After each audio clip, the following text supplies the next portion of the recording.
ভারত মানেই যেন নানা অদ্ভুত নিয়মনীতির এক ভিন্ন জগৎ।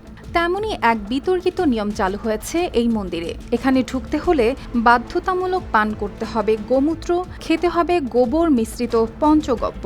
কারণ একটাই, ভক্তি দেখাতে হলে এগুলো পান করতেই হবে, যা না মানলে মিলবে না প্রবেশের অনুমতি। ভারতের উত্তরাখণ্ডের গঙ্গোত্রী মন্দির বহু শতাব্দী ধরে এটি শুধু একটি উপাসনালয় নয়, বরং বিশ্বাসের এক গভীর কেন্দ্র। কিন্তু 2026 সালের চারধাম যাত্রা শুরুর সঙ্গে সঙ্গে মন্দির কর্তৃপক্ষ একটি কঠোর সিদ্ধান্ত নিয়েছে। এখন থেকেই মন্দিরে প্রবেশ করতে হলে প্রত্যেক দর্শনার্থীকে পান করতে হবে পঞ্চগব্য। এই পঞ্চগব্য গরুর দুধ, দই, ঘি, গোমূত্র ও গোবরের একটি মিশ্রণ। এর সঙ্গে যোগ করা হচ্ছে পবিত্র গঙ্গা জল।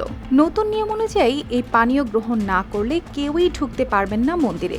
এমনকি অহিন্দু দর্শনার্থীদের ক্ষেত্রেও এই শর্ত সমানভাবে প্রযোজ্য রাখা হয়েছে। মন্দির কর্তৃপক্ষ জানিয়েছে, তারা মনে করছে অনেকেই এখন শুধুই পর্যটক হিসেবে আসছেন, ধর্মীয় অনুভূতির প্রতি যথেষ্ট সম্মান দেখাচ্ছে না। তাই এই নিয়মের মাধ্যমে তারা নিশ্চিত করতে চায়, যারা প্রবেশ করবে তারা যেন সনাতন আচার অনুষ্ঠানের প্রতি শ্রদ্ধাশীল থাকে। প্রতিদিন গোসলে সিরামের উজ্জ্বলতা মেরি সিরাম সোপ বার। মন্দির কমিটির মুখপাত্র জানান, পঞ্চগব্য সনাতন ধর্মের একটি গুরুত্বপূর্ণ অংশ। তাই এই প্রথা অনুসরণ করাকে তারা অপরিহার্য বলে মনে করছেন। তাদের মতে এটি শুধু একটি নিয়ম নয়, বরং বিশ্বাসকে রক্ষা করার একটি উপায়।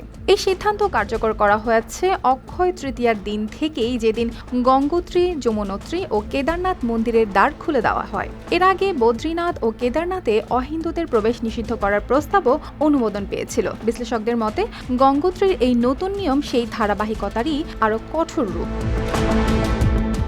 তবে এই সিদ্ধান্ত ঘিরে তৈরি হয়েছে মিশ্র প্রতিক্রিয়া। কেউ এটিকে প্রাচীন ঐতিহ্যের পুনর্জাগরণ হিসেবে দেখছে, আবার কেউ কেউ মনে করছে এতে ভিন্ন বিশ্বাসের মানুষের মধ্যে বাড়তে পারে অস্বস্তি। অর্পিতা জাহান, RTV।